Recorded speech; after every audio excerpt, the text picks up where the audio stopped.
What up, y'all? Aspen here. I have finally gotten back to making content. I apologize that it's taken my so long to do it, but life gets in the way and all that fun shit.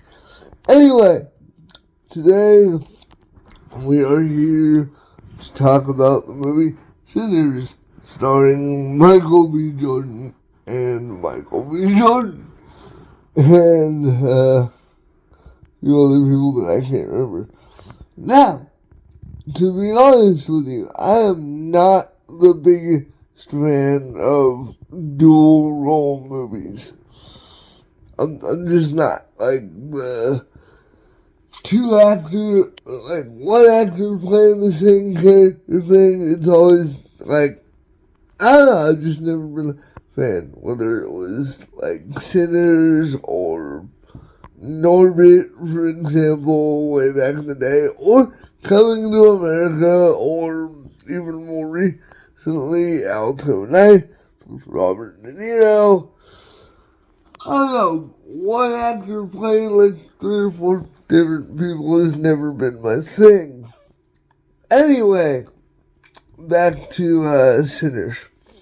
So, the plot of these twins, and Stackler, want to come back to their hometown, Carolina, and open a juke joint, and, 30s, and the Klan, and all that fun stuff. So, they buy this, old sawmill from the Grand Dragon of the Ku Klux Klan, and of course, when they buy it, the old man hits them with the Klan don't exist no more, I promise. And then they never really mention the Klan again until the second and last third of the movie. It was, really, really odd. Introduces a plot point, but then never really touch on it. At least in my opinion, anyway. So then, Smoke and Stack are going around setting up for the joint. They're going to people that they know since they've been back from Chicago, where they got all the booze that they're going to need to run this bar. Specifically, Irish beer and Italian wines, which kind of alludes to the fact that they may have double-crossed some people when they were in Chicago to get everything that they need to set this up. And one of those first people that they go to get to set up this joint is their cousin named Preacher Boy. Well, he's not named Preacher Boy, his name's Miles, but they all call him Preacher Boy because he's a son of a preacher, and he's a really, really good blues singer. Really, really good. And then they go grab this old drunkard harmonica player, named Slim, and everything goes almost according to plan. I say almost, and we'll get into that in a second. But first we gotta go to the cold open of the movie. The movie opens with Preacher Boy stumbling into his father's church with a broken guitar neck, scars on his face, blood everywhere, and a whole bunch of what the hell happened to you last night from his father's congregation. And all his dad cares about is the fact that he is wandering into church looking like this. Some Preacher Boy's old man wants him to run out to his sinful ways and drop the guitar in front of God and the congregation. No, oh my God, what the fuck happened? Are you okay? Nothing.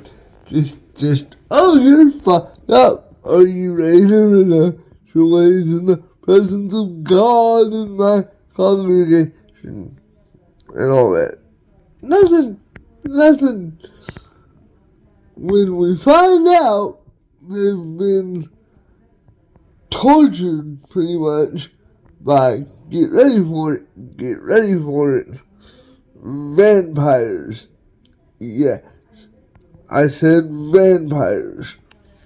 Because there's a portion in the movie where this dude is running up to this old abandoned farmhouse and he is beat all the shit. Da da da da da da da. Burn marks everywhere. All this stuff. And he runs into this house and he's like, Indians are coming to get me. Indians are coming to get me. This couple that owns this like farmhouse out in the middle of nowhere. Next thing you know, there is a random group of Indians, well, Apache Indians to be specific, that are looking for this dude. But it's never specified why. It's never even really said. But then, come to find out, they were actually vampire hunters looking for the vampire, who obviously is let into the couple's home. He murders them both, and then he starts his own little vampire congregation.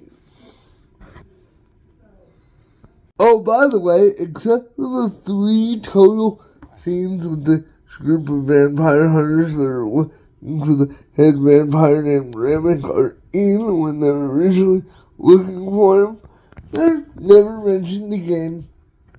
Never pick up the trail, never nothing, never know how. Just, oh, okay, he's gone. I'm sure you're probably wondering, well, Aspen, what do vampires have to do with a nightclub in rural South Carolina in the 30s anyway?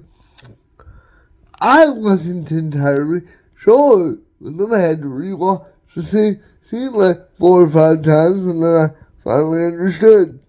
Remember how Preacher Boy is like a really, really, really good blues singer? Or so it is mentioned.